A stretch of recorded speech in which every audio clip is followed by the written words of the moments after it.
today is leg day.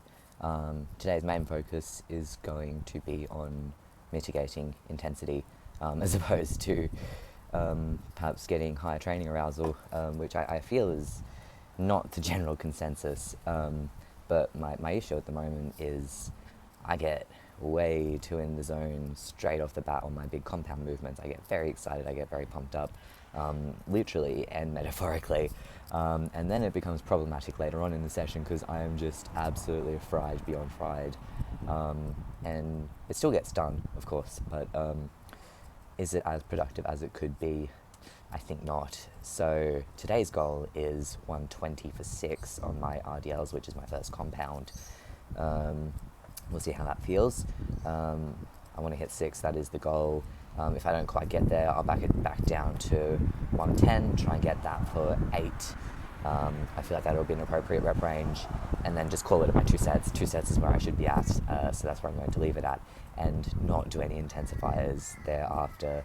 I really like doing sissy squats as an intensifier, which is insane, I do realise, but entirely unnecessary as well, because I'll be getting that volume later on in movements like my leg extension, which I think is more important to focus on, because when I do my intensifiers, they aren't straight sets, and it's tracking becomes more simplistic when you have straight sets.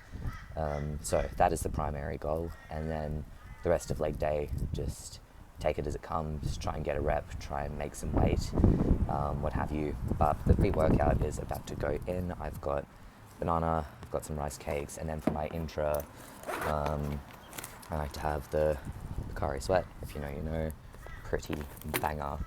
But then after leg day, the plan is, I'm thinking of going to Noosa. I've never been to Noosa before. I live on the Sunshine Coast, but never made the trip up to Noosa because I live around the uni, so a little bit further away from that area. But I want to go up there, do a little bit of work. I've got an anatomy quiz next week, so lots of memorizing to be done there. I struggle quite significantly with the memorizing side of things. Conceptually, I understand it quite well, and I'm getting a lot out of putting what I'm learning into the gym in terms of my movements. So that's quite fantastic. But remembering all the bits and pieces, I'm like, what do you mean, like epicondyle and shit? I'm like, why are there so many, and why do some names make sense? I'm like, yes, thank you, anatomist. But then other names is like, yeah, no, let's just pull this out of a hat and confuse everybody because everything else is linear. Let's deviate a bit here. I'm like, why? But regardless, leg day about to go down. Very, very excited. So I'm going to inhale my snacks, and I will catch you guys when I hit my first set. So just hitting a quick warm-up set here, focusing on the eccentric portion of the movement. Ready to head into my first working set, 120 with a goal of hitting 6. I've been having some issues with my intra-abdominal bracing lately, so essentially the way that you want to be breathing in order to brace for some heavier compound movements, you sort of press your abdominals up out against you. I really am struggling to explain that in a way that makes sense, but generally speaking, something like a lifting belt would help with that. So I'm considering investing in that, but this set did feel really, really good. So I'm going to still play it by ear and see how we go. After this set, I decided to hit a backoff set. I think I hit it for about 7 or 8, but it didn't quite go the way that I wanted it to go. I was focusing way too much on getting a significant stretch in the eccentric portion, which is something that I'm working on, but it's sort of turned into a bit of a Jefferson curl by the time I got to the end of the set, and my back gave way before my hamstrings did, which is not ideal, but that is okay. We learn, we adapt, and we move forward.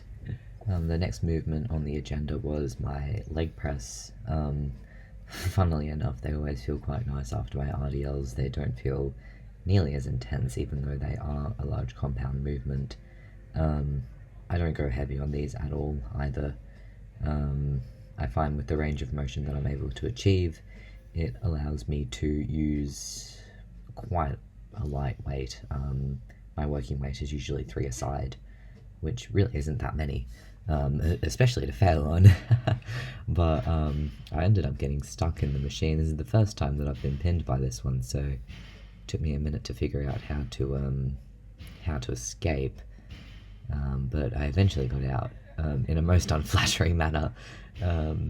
But yeah, it was a really productive set, though. I was quite happy with that one. And then I was hitting a back-off set in this clip. I did another working set with the 3 a side, and then I decided to hit a back-off with 2 a side. It takes me quite a while to get in the right headspace to hit a set as well, no matter what the weight is. Usually you'll see me sitting there contemplating for a fair while before I actually get going. But I was doing kind of like a bit of a half a bottom end partial in these ones, I think. Again, my range of motion allows for me to make the most out of a lighter weight, which I certainly prefer. I want to capitalize on using light weights as much as I can, really just for longevity. I'm quite young at the moment, so realistically I don't think it would make too much difference if I loaded it up 20. By virtue, I think I'm quite robust just because of my age, but want to build habits that are going to be sustainable in the long run. So yeah, but I quite enjoy doing these like AMRAP style sets as well. I'm also notoriously bad for hitting a rest pause in the middle of my sets, especially on AMRAP sets. Working on that, not ideal. Rest pauses aren't inherently bad, but again, it makes tracking lifts unreliable because you're not going to have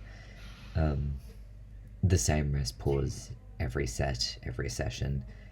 And I don't time any of my movements, whether that be rest pauses or sets in general, so it's just not feasible for me to track. But yeah, I called those at bottom end partials, got stuck again, and struggled quite significantly to escape from the machine again, but we'll call that an isometric hold in the eccentric rather than getting stuck, huh? And then a miracle happened.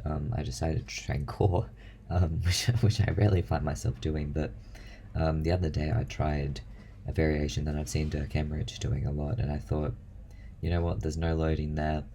The systemic fatigue might be a little bit less because it's more of a mental thing for me. By the time I get to core, I'm just like, mate, I can't even hold anything at the moment, and then it becomes superfluous. Because usually with a cable crunch or something, it has to be a fairly decent load for it to be productive for me. So yes, trying these variations. You'll see I don't have my feet where they probably should be in between the two pads. I just couldn't adjust the machine, but we adapted, and I think I like this variation a lot better than having my feet up.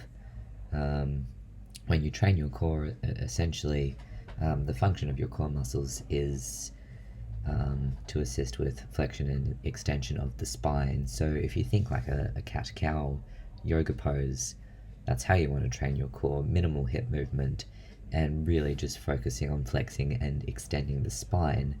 And this is a particularly gnarly movement because as you get into that stretched position, as you round your back over the pad, your core is what's stopping you from snapping over the thing, right?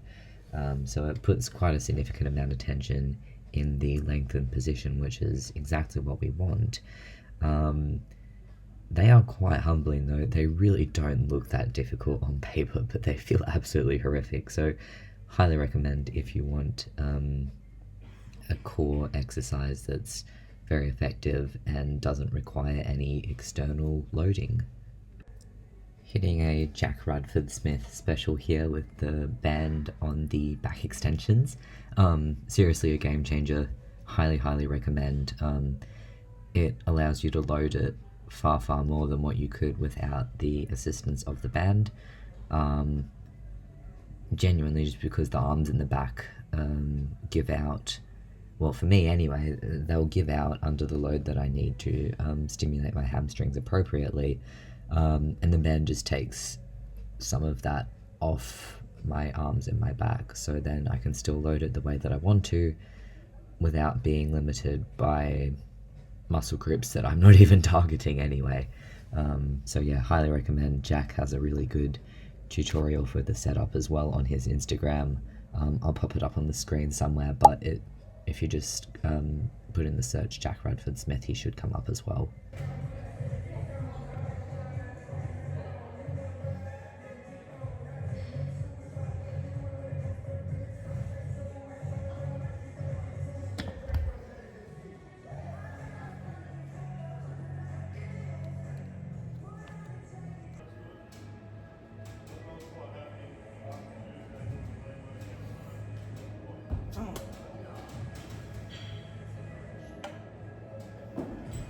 The range of motion on the Cybex leg extension is to be desired. It really doesn't go as far back as I would like it to. I've adapted the machine as best I can, but I still think it's a fantastic piece. Enjoyability factor is 10 out of 10. What an ego boost being able to hit the stack plus a couple of plates on top of there. But yeah, it could be better, but I'm still quite pleased with how it goes. And then yeah, a bit of hamstrings to finish it off. I didn't feel my set of calves either. I was just buggered and forgot, to be fair. But yeah, bit of lying hamstring curl. I'm not particularly fond of this movement. I'm quite indifferent in terms of feeling towards it, but tends to give a nice stimulus, I think. So I know there's a bit of a debacle around, or not a debacle, rather a debate around whether or not seated or lying hamstring curls, whether one is better than the other. I think, personally, I do both. So win-win situation for me, but just do whatever floats your boat. Do whatever floats your boat and see what you like, see what gives you the most stimulus and the most enjoyability out of training as well, because I feel that that's a very underrated part of programming. You have to enjoy your sessions. If you're not enjoying them, they're by virtue suboptimal.